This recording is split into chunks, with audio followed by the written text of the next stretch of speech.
All right, let's try to get this ready. Let me see. Ooh.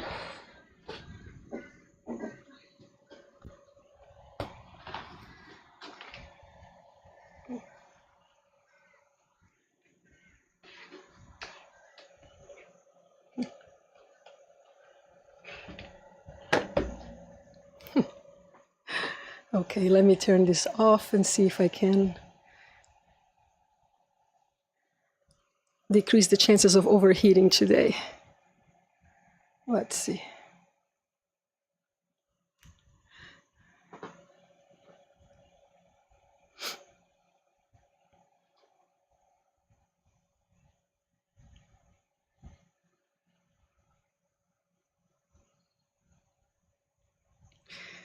All right.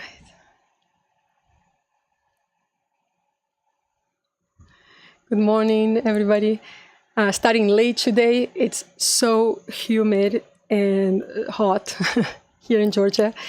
And well, let's start this practice. Today, we will do a restorative yoga class by Prashanti Ji. It's a good thing for today because it's so hot. And also, yesterday class was a little bit more challenging. No, not crazy challenging, but it was a little more. So I'm excited for this restorative class. It's about 20 minutes, although it's about 25 for the recording. So the way you get the recording is pinned in the comments, or you can look for it in the description if you're watching this later. And what we're going to do is we're going to take a yoga class together, and you put the class on a screen, and then you put me on a different screen. And I am going to say ready, set, go. And when I say go, we both click play together, and that way we are synchronized. So that way we can, you can see me. I'm not going to see you, but I'm going to know that you are doing this with me. And so right after meditation, I'm going to go straight into meditation. I'm not going to come back here. I'm not going to talk to you. I'm going to use that focus that yoga brings to lead this into meditation, which is my main objective. And I hope you will join me. I hope you will also take that time to do the same and meditate. Now, today I might do a shorter session, but I don't know. Sometimes I get into the practice and then I get, it becomes cool and then it lasts a while. So I hope that you will meditate with me. And if you cannot do as long, then that you use the rest of this time to prepare your day, to do things that can center you, perhaps journal or do something that is for you to, get connected to yourself. And that's it. After the yoga, after the meditation, I'm going to come back here and then we can have a chat. Today, I don't have any particular topic prepared. If I feel inspired, then I will talk about something. But overall, I just expect to chat with those of you who want to chat. And that's it. That's a spiritual practice for today. And I hope you will join me. And so, all right, with that said, let's get started. I am, you know what, since some of you may be preparing still to do this with me, let me just, in the meantime, just talk a little bit about the Discord. So we have a Discord channel, Discord group, and in that's a place that's very good to find out things about the stream. If there is any change or, something happens, that's the place where I can offer you an explanation or let you know what exactly is going to happen. So, for example, today this was scheduled for 7:30, and instead I actually did pass it on to 8 a.m. and I did alert on Discord. But besides that, and you can sign up for notifications from that particular channel. Now, besides that, there is a lot of space there for questions and discussion about the path, the spiritual path. So if you have any questions related to meditation techniques or the path at all, that's a good place to ask, and then we might chime in. But also, this may be something that gives a topic for discussion in the stream. So something a little more prepared, a little deeper that I can go into during the stream. So there's also a specific space for topics that you would like to see in the stream, and also space for videos, for links and practices that you might want to do. Because the fact is that we here do yoga practices before the meditation. We do yoga practices that are more, the intention of them is more spiritual in the objective, not so much like the exercisey kind. But as long as they have that, we're willing to experiment, with that many different people. There aren't a lot of resources in English. There's Adrienne, there is Prashanti G, there is another group from India that I like as well that I'm going to bring. But overall, it's not that easy to find some resources like that. But if you do have some, I would, I would love to try. Also, we don't have to do yoga. We can do Tai Chi Chuan. We can do Qigong. I don't know those techniques very well, but I'm definitely willing to try. I think it's very cool for us all to do these things together. All that I care is that it is a practice that is preparatory for meditation, because meditation is the main focus here. I'm also interested, if you would like to share, in resources related to meditation or pranayama or other types of things related to practice of exploration of the inner world. Let's just put it this way. So we can try those out as well. So suggest those on Discord, and we can do this together and then discuss and continue on the path. And so if you would like to join me, I hope this was enough time, and let's get started. So I am going to put my earphones, so you don't need to worry about the sound from my computer, from my iPad affecting you. You can put your own class loud. And if you're just catching this and you would like to join me, you may just just catch me a little bit earlier, and then you might see what we're doing here, and we're going to be doing a class together, so you can link with me slightly late, and that should be fine. All right, so I'm ready, and I hope you are too. And ready, set, go.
Hello. Hey, how are you? Good to see you. Let me change here some of the configuration for just chatting, and I'll take just a quick break to go use the restroom so that I don't need it, later. And give me 1 second.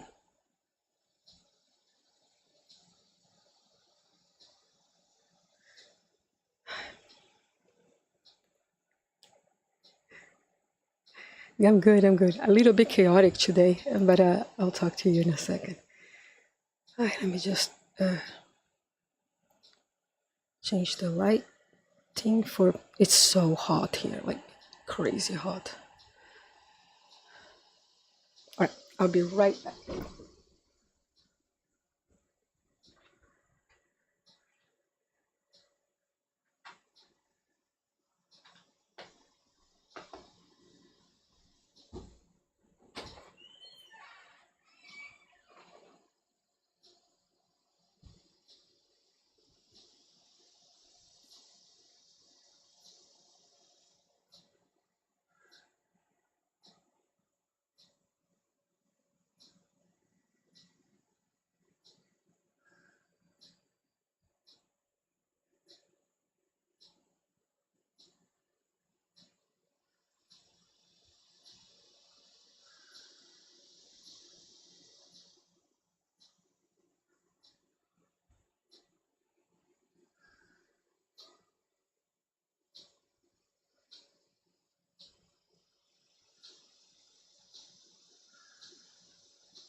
All right, I'm dropping frames, or I'm good now? Seems I'm back to good. Whatever it was, I was dropping frames, and then now it's probably good, right? At least it looks for me. Let me know. It is extremely hot, and I had to delay today because I just couldn't go to bed on on time, and it was like, this is too early. I'm gonna be sleep deprived all day. So oh great, very good to know. So I'm like, okay, let me just wait a little bit longer.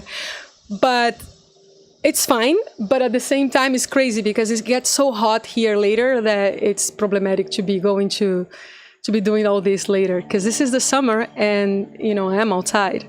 So, but you know what? Oh, I do see an ant. I hope it's not an invasion like yesterday. I don't know what's going on. I have to do something about this, but I don't know quite like what.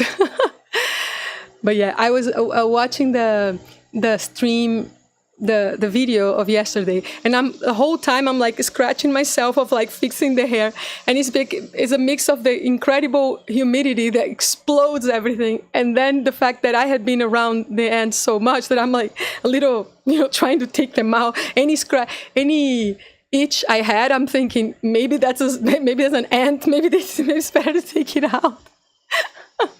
It was crazy. Yeah. So yeah, it's, if there's anything that you would like to talk about, that'd be great. Let me know. Otherwise, I didn't really think of anything specific. I'm getting inspired to do a series on pranayama, or like the Hindus will say pranayam. but kind of like specific for like specific values, so specific energies, not like a generic. Because, you know, people teach you generally Nari Shodhana, which is the one that is alternate nostril breathing. People talk about Kapalabhati, which is the one that you breathe super fast and it's very heating, it's very cool. And, you know, box breathing, how do we call that? I forget. But anyway, so those are all excellent techniques, but I'm thinking that we should do something a lot more specific. So basically, you know, think about some pranayama that is working specific areas so that we look into specific energies. And I think that's pretty cool because that can generate changes in meditation, so changes in whatever, in your explorations into the spiritual world, let's just put it like that. It can generate changes that are faster, but more importantly, I think they're easier to perceive. Because the issue is, when you're exploring a new world and you're not used to it, you don't know what you're looking at. And sometimes the thing is right in front of you and you can't see it. And I think that something really nice about working with certain types of energy, right? So the apana, vayu, right? So there's the energies that are more at the base, samana, udana, vyana, and so all of the types of energies that one can work with in the body, or at least that have been studied by yogis. That, I mean, I'm sure they studied many more, but whatever reaches us. When you start working with them, then you start perceiving the things that are related to them. And you also start perceiving that energy specifically. So not only do those things have some effect in your life, which is very cool, but also they train you into seeing things. And I think that that's a wonderful thing, because sometimes the acceleration of something is not that you get more skilled at making something happen, is that you get more skilled at seeing that something is already happening. Plus, in terms of, you know, a little bit tantric and well, a lot tantric actually, but, you know, considering Kundalini and things like that, to work with those energies specifically then allows us later on to do some pretty impressive, pretty awesome stuff. Some of the best things that I've seen that have happened to me, they happen working with this type of energy. So working with pranayama with meditation, with a spiritual intention. And yeah, I learned some of this from Prashanti ji, who has some really cool videos, but a lot of that I've been taught, in the way that I say, quite directly. And it's really interesting, really interesting. So if you study meditation, serious meditation of, the meditation that people would do in ashrams or like monasteries, there is a lot of focus on amount of breathing. So there is a lot of focus on reducing the frequency of the breath, or sometimes accelerating. That will be, some other types of techniques. I have less experience with those. I really would love to experiment on those. But with the reduction of breathing, you would think that you need to train the actual reduction of breathing. And perhaps that is a technique. Perhaps people train just reducing the breathing frequency. In my experience, that's not necessary. Well, perhaps it is for some things, but it is not necessary for some amazing things. And the reason is because once you start working with those types of energies, and then you do some locks, so you're working with some, together with the breathing and some forms of lock, your own body stops breathing or breathes less, and you don't care. That's pretty nice. I've been really impressed at sometimes doing a sequence of that, and then something takes over, and then I'm not breathing and I don't care. Now, of course, I'm not trained on this to do it in the way that yogis do, and there's quite a bit that's been documented of them being able to breathe at frequencies that are quite inhumane. That claims are outlandish and might be true or not. The claims of people not breathing for days and things like that. I don't know that those are verified by some external source, but I know that there is plenty verified of impressive feats in breathing anyway, with people that prepare for these things. So I don't think we're talking about that. It's not like I would hold my breath in any way that is, I don't know, because I never really measure. But what I do know is that it is very long, much, much longer than I thought I could, and I don't care. And at that point, in that state, there are interesting things to be seen. There are interesting things to happen. And just overall, it's not just in the moment, because it's not just provoking that in the moment. It does have an effect over the whole practice. Overall, pranayama is the most powerful tool. Oh, powerful, but I think is the highest bang for your buck in terms of in terms of the ability to see things or experience things, which then are going to motivate you to continue on the path. Because the reality is that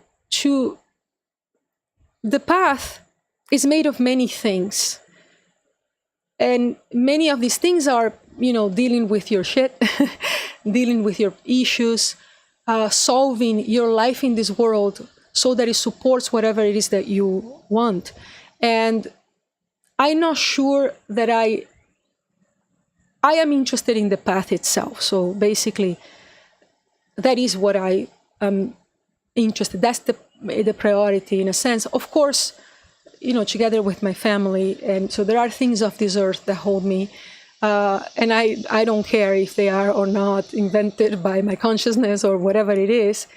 It is real to me, and from a moral perspective and from the feelings perspective, it just doesn't seem as if it's a thing that I would like to abandon, But from a mission in life, I'd say that for me, the path is the most important thing. And I think that for a lot of people, that's true. And in fact, for a lot of people that don't know it. So a lot of people that suffer a lot and are always lost and nothing fixes it. Probably the path is their way. I believe that, actually. And in whatever stage they are in. But it's very funny because some people, and this was my case, they really did fix their lives much before they got into any path. So I kept fixing my problems one by one, and there was something that never got better. It was just so hard. And I didn't understand why, because my life was and is pretty cool.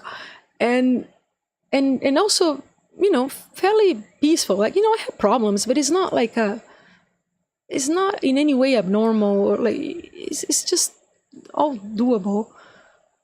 I had serious health issues before, which now I understand, and I'm rid of all of them. And, a lot of problems, physical health problems brought on by trauma. But I was fixing every one of those, including and eventually even those health issues. And yet something was always lacking. Something was wrong. Something was just not right. And the moment I saw this was the first time in my life when I started experiencing the things I started experiencing and being guided in the way I am, that it all made sense. My path, my life made sense. Who I am made sense. What I had to do made sense. Why I was never satisfied made sense. And I also stopped feeling that. There was a sensation that I never, ever had before of, oh, so that's why I will never calm down. Like, I will never quiet, because there was this. I needed to come and do this. But the reason I was talking about this was to say that for the people who are in the path in this way, because they feel that what they want to do is understand the nature of reality, or get get to see the face of God. In a sense, you can say that way. Right? I mean, it reminds me of the Bible when God says to Moses, no man has seen the face of God and lived, or something of the sort. And that makes a lot of sense once you start understanding a little more about that, because in a very deep sense, you cannot be human or fully, or at least really definitely not fully, in a conceptual way to see certain things. But the point is, if you are interested in this, if you have a certain call for this, then it's very useful to have some experiences. Because when you have an experience, then it gives you a certain faith. Oh, that this is it, or it allows you to experience a piece of what you needed. So there's something about it that I don't think the pursuit of experiences is a bad thing. Now, I don't pursue experiences myself, to be honest with you. That's not why I do it. But I was led in a way that experiences were a constant. It just kept happening. And now I know what they did. And so I can tell you, your mileage might vary, of course, as always these things are. But I've seen, I've taught this to people, and I'm impressed at the results that that these things cause. I'm really impressed. And I think it's also interesting because, we always start with, I don't know, I have to remember if we start with prana work or apana work, but some of the first things we do is base work, right? So the work of apana vayu, which is the work of energy at the base. If you like chakra, we're talking like chakra, the chakra model, then we're talking Muladhara and Swadhisthana work. And most people are like, I don't want to work on that. I want to work on Anya chakra. I want to work on the third eye, right? Or some people are like, I want to work on the heart chakra. And it's funny because I think the heart chakra, I am not a heart person in any way, but I really respect it. I think it's probably the most important piece there if anybody has to work on something.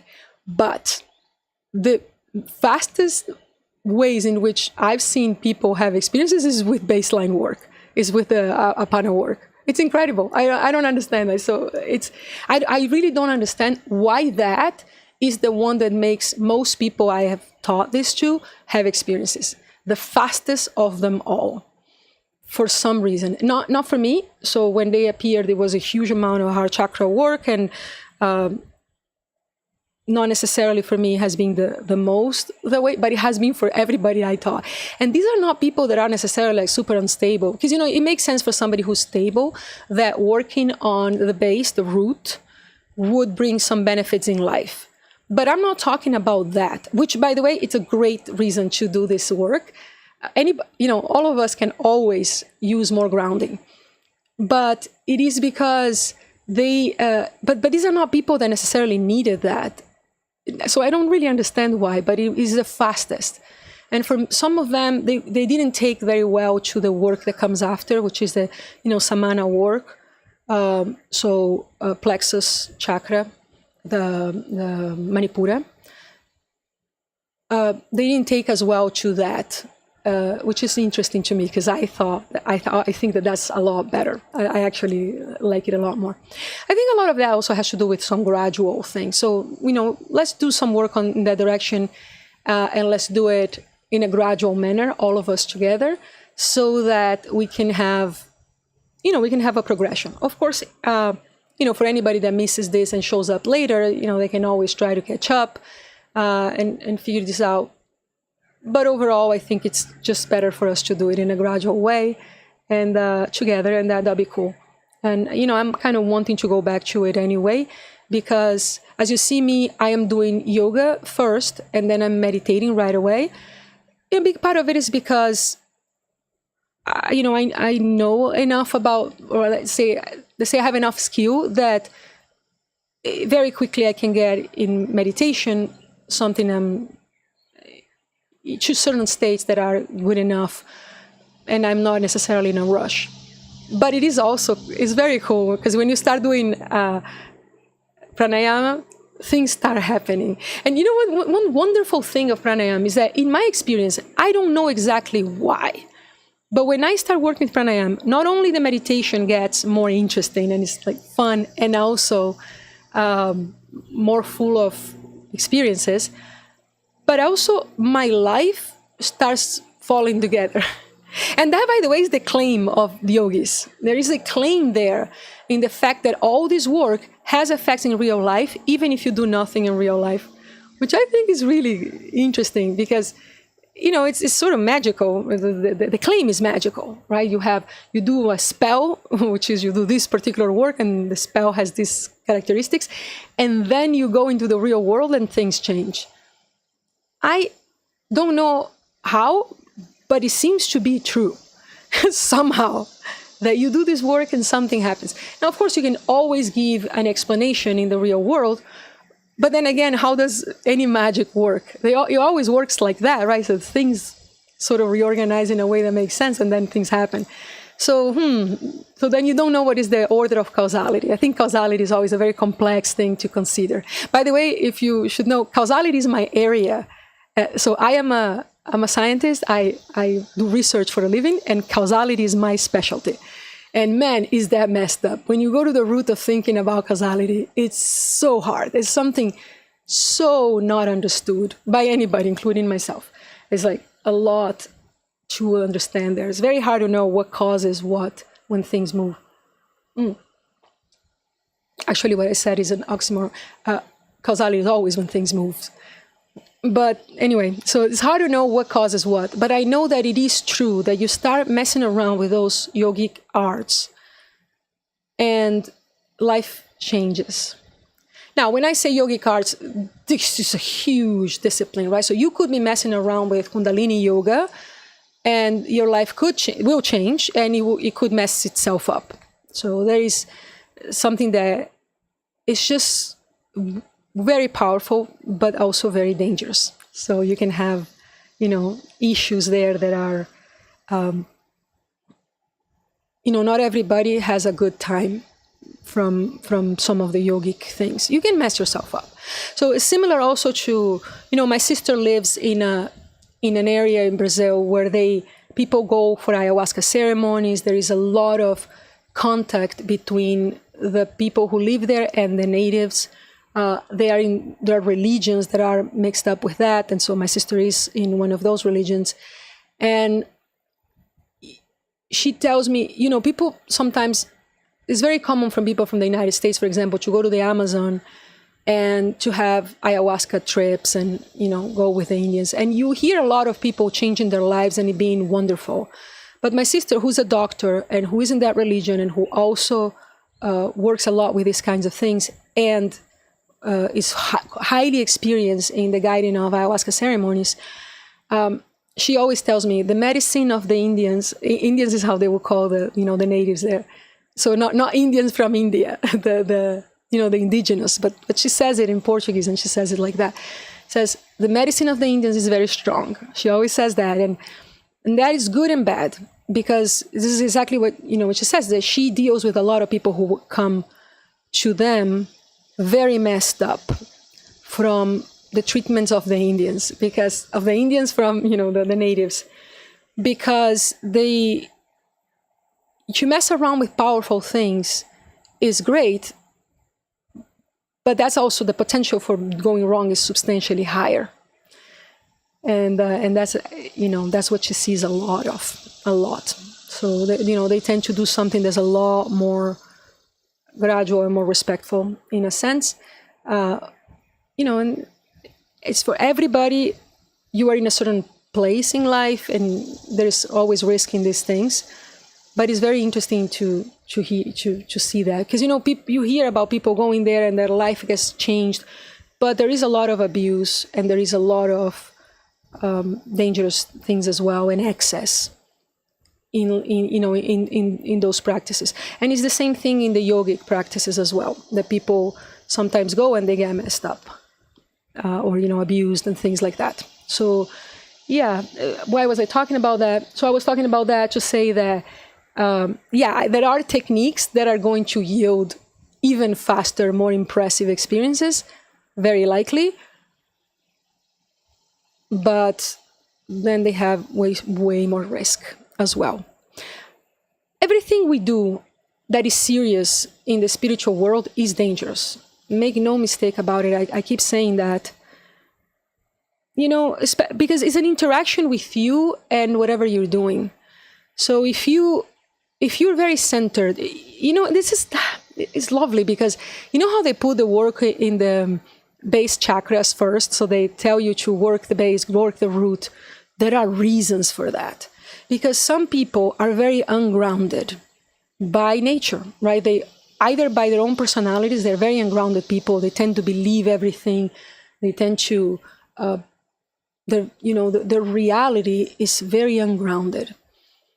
Or they have enough mental problems where they are ungrounded. Even though they might not have that personality, they have become ungrounded by the force of trauma or life, or the force of trauma. So these people, most likely, so it's more often with them, those two types of people, that they go into those things and you try experimenting on very powerful things and you don't have any grounding, and life gets very messed up. So they become fundamentally ungrounded. It's hard to say, like, speak in a generic way, but I'm sure that if you're at all involved in any spiritual pursuit, with a spiritual group, in some sense, you have seen this, right? People whose life, it just seems that all of this is not doing good for them. It's not good for them. That they're progressing in a way that I think overall, the spiritual practice, almost everything you do in life will always bring you to some form of growth. So in a sense, it is inevitable. But the path can be very full of suffering. And I think that then people are thrown into a path that has too much suffering. That's what I want to say. And so I think one needs to have respect for the warnings and respect for the work and the base. And, and so when you mess around with certain things, then it gets more dangerous. So in a sense, what we do here in this channel is somewhat intermediate, in the sense that we are not, as we go along, we're going to see that we mess around with things that are much more than the basics.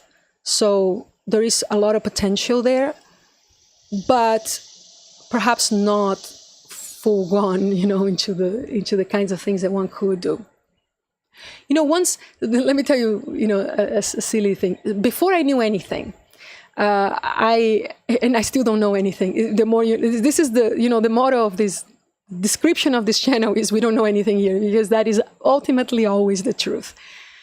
But before, when I had no idea of anything spiritual, I started doing yoga, then I started meditating, then I started in trauma treatment, and then, things started happening, weird things, and, started having a lot of experiences and so on. So around that time, I came across some videos on Kundalini yoga. And I knew nothing about it, but I was just, hey, let me just do this class. Because, I experiment a lot. And so I started doing I did some Kundalini yoga, and it was hilarious, because I did this Kundalini yoga session online from somebody on YouTube. And the moment the session ended, I fell on the ground and could not move for 1 hour. Basically, my body could not move. It was like, what is this? Now, I was not nervous, so I just stayed there. I just stayed there until it was over. And right after, I realized there was something in me that knew. And I knew nothing at all then. I didn't know those words. So now I know words. So I didn't know any of these words, but I knew, coming out of that experience immediately, that I had done throat chakra work without having a heart chakra open. Whatever this means. I can explain what those things mean at some other point, at another point. But what I had done was basically the work of the throat chakra with the heart chakra closed. In the real world, you could think of it as a world of bringing up speech or, things to the world before you are able to, connect the root with whatever you're doing that is more elevated, like, missioning life or something like that. It's funny because as I'm telling this, I'm realizing, oh, this was true in that moment as well. But anyway, so I had this impression, and then I searched for it. What happens if you open like online? I searched, what happens if you open the throat chakra while having the heart chakra closed? And there were actual descriptions, and it was identical to what had happened to me. That was something. So on the one hand, wow, right? Because when you see that there's a description of effects that then are effects that you experience, you realize, oh, there's something to this because it can be reproduced. But also, wow, because I did a single class by some stranger in the internet, and it was it wasn't like a big deal, in the things I did.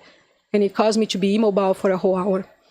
So, and back then I was messing around with these kinds of things. Again, unprepared, unknown, not knowing exactly what I was doing.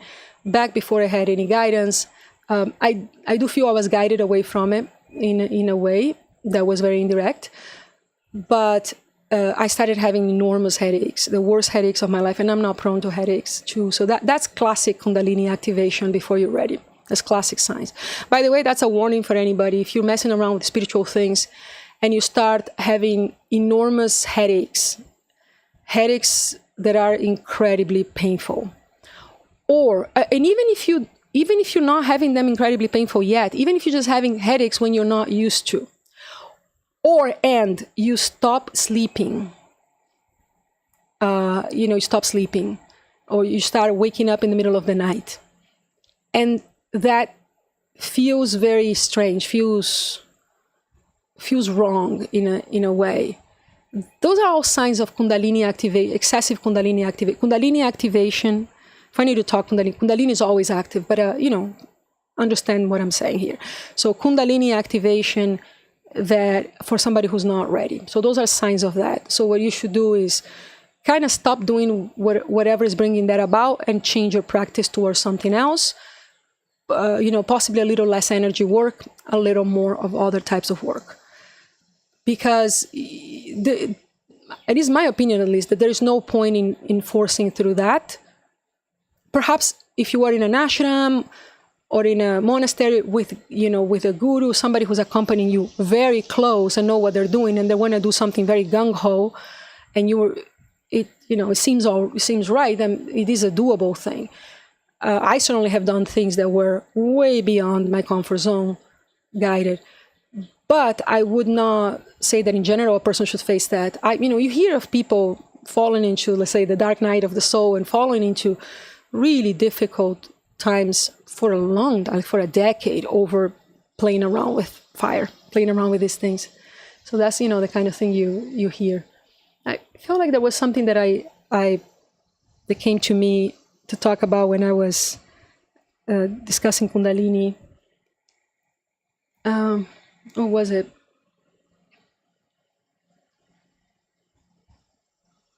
Let me think. And by the way, if you're watching and would like to chat about something, just let me know what exactly. If you are enjoying this, you're enjoying this. But if you are wanting to discuss something else, I have a little bit of time. Not a lot, actually, now that I'm looking at, but I do have some time to stay. Yeah. So anyway, what else about Kundalini that I was talking about? I forget. Unfortunately, I don't remember what is it that I had an idea. Oh, this is something that would be interesting to let you know. But yeah, so I've seen that, by the way. I've seen that happen to people who were not doing Kundalini yoga, that then they were starting doing those pranayams that I'm interested in teaching you. And then they work with it. They had crazy experiences, incredible stuff, changed their life, changed their view in the world. It was really impressive what happened. But then they started having those headaches. And, I recommended switching to Trataka, which is very effective, especially effective in receiving guidance. But I don't know that their life sort of moved in a direction, so it's not the time for them yet. But it was a little dangerous, I think, what is happening, because it's exactly that path of like enormous headaches and stuff. One thing that's interesting is that, what other condition has that thing that you stop sleeping is mania, when people have, for example, bipolar disorder. So if you have bipolar disorder or a tendency for bipolar disorder, it's funny because on the one hand, I think that the spiritual path is probably one of the things that could possibly help somebody with bipolar. That's my impression. That's not medical advice, but it's in my opinion. But at the same time, these are the people that are at most danger. So there you have a problem. Because there is a high tendency for illusions of grandeur, for mania, and then you start playing with that stuff and then you stop sleeping. That's kind of like the beginning of a mania episode, right? Or throughout a mania episode, that they don't sleep. One does wonder about the relationship between those conditions and the spiritual path, or a disorganized spiritual thing. Because these things are classified in medical terms. But as far as I understand, there is no screw loose. Meaning, as far as I understand, there is no physical thing that causes that. And that causes a lot of other things. People, ADHD, right? They have traced it back to genes. But the number of genes is so large that is basically unactionable. Fundamentally, there are 15,000 things that could cause it. I think it's just a combination of factors, combination of personality and life story that makes someone prone to having certain types of problems in this world while living in this world, which is very prone to bringing those about. Because the same person in a different environment may not present those symptoms. For example, in hunter-gatherer societies, people with ADHD traces tend to do substantially better, which then led to the famous hypothesis that it is the hunter-gatherer brain that is being fundamentally driven out of the gene pool. So now it's pathologized, but what it is an ill-fitted, ill-suited type of brain for the conditions of a farming society, which, by the way, might as well be true. I don't know. Maybe this is true. It's certainly a great and useful model. It's a very useful model. Is it real or not? I don't know. But it's not. It is a serious hypothesis in psychology, but it is not a proven. It is not it's not the state of the art. Like it's a respectable hypothesis and a nice to work with. Nice to work with model. But I believe that, when you start seeing those conditions and those things that are ill-adapted to life and so on, I think that I always wonder, if there is some form of call to spiritual life, because a call to something that is fundamentally missing in our world, in our life, especially the Western life, that there is a call there. Because I have ADHD, whatever that is, in a sense. And between a lot of studying and a lot of fixing my symptoms, a lot of techniques to help myself, plus medication, I became extremely productive. So I killed the single most important drawback from ADHD, which, by the way, was the one that affected me, because I was not affected by the consequences that people have consequences in their relationship, for example, and I don't have that problem. Not because I don't have those issues, but because, I don't know, the people that are around me all know me as I am and accept me as I am. And, there are some things that I can do, to mask this well enough. And so overall, it was never an issue in the social part. But my biggest issue was indeed control productivity. And I became so incredibly productive. And yet, I was worse. It was very funny. I was worse. The more productive I became, the worse I felt. And because this was lacking. So fundamentally, the fixing of that condition so that I became operational in the world, the way this was defined, the way the world is, defines a healthy individual, a sane individual. The way it's defined, I was the description of it. And yet I was miserable for some strange reason inside. So what I mean is, there is a model in psychology of what a normal, healthy individual looks like. And they're not wrong in the sense that you do want to, even in somebody who goes into the spiritual life, you still want to see those signs of stability, those markers of stability. So it's not that their description is wrong, but what they think this looks like and the kinds of things they think you should do, they're not always right. Because I could have looked very stable, but I was very miserable and it was not so much miserable because, most of the time you would look at me and I'd be fine. And most of the time, if I'm fine. But there was something that was so deep, that was so wrong, that I would not have described myself as being fine, even though my mood was fine and I looked fine. And I was fine. Like I could describe to you at the same time that I was happy and miserable. You know what I mean? Because I was a happy individual in this world, like going around life. But something was very wrong, very, very wrong. And, and so I had all these markers already, but I didn't have one marker, which is what I felt. I felt that there was no meaning in life. That I was lacking meaning, fundamental meaning. And, and that's something that I think, you can mask with medication and keep trying. And because for most people, it is so hard to even achieve that level of productivity, you think it's always the productivity lacking.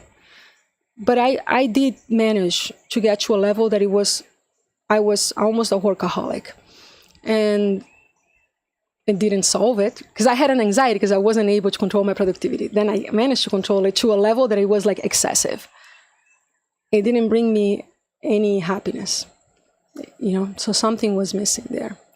So anyway, the reason I'm saying this is because I think, the DSM and psychology science in general classifies a lot of mental things by symptoms.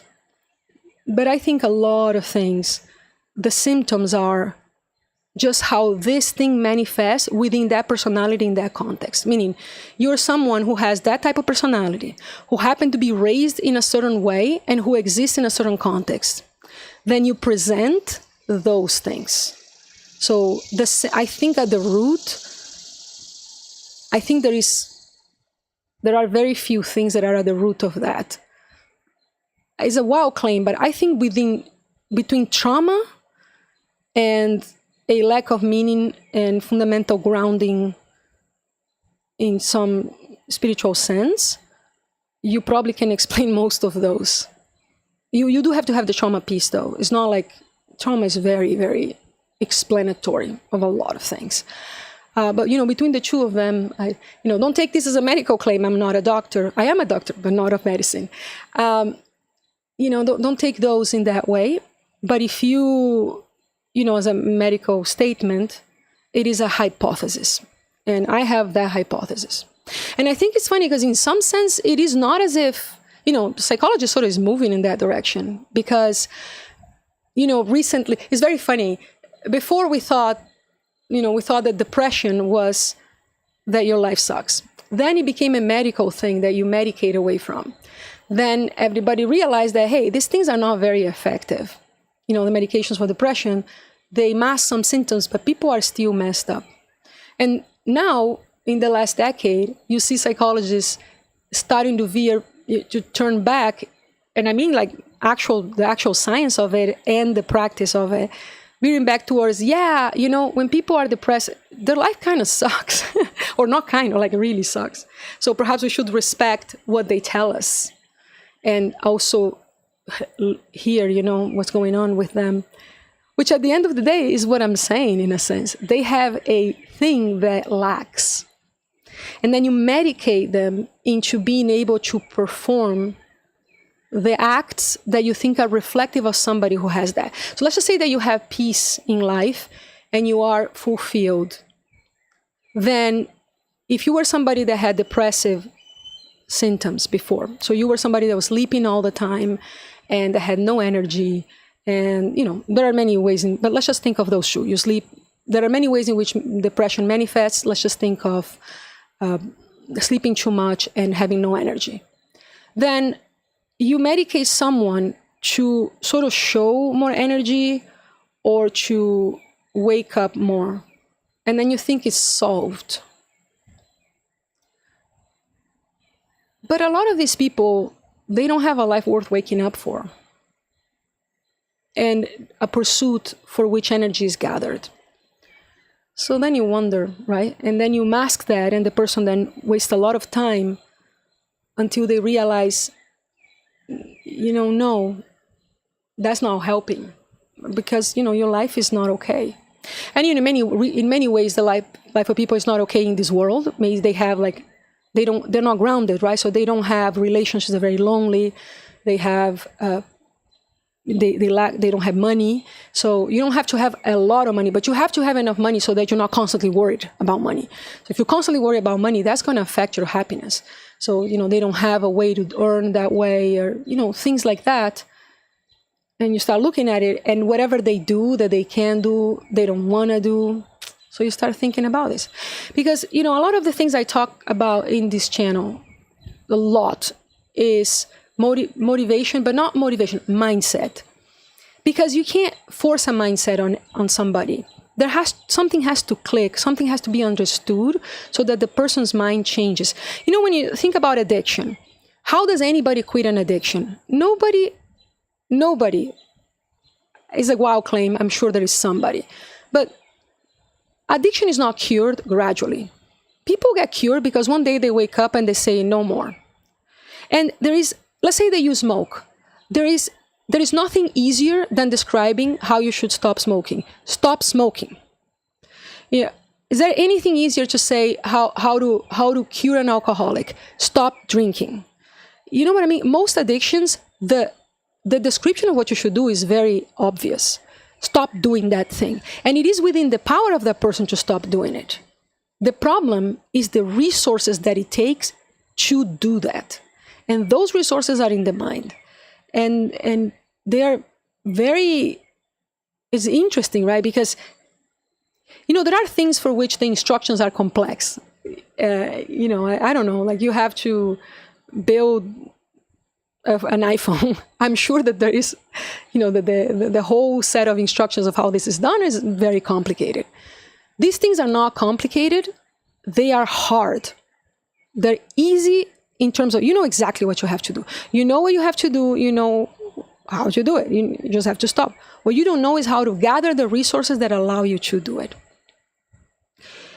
And a lot of that is mindset. And so a person who has no reason to wake up may feel no energy, while that same person in a different day, because they have something they're looking forward to, will wake up and have energy.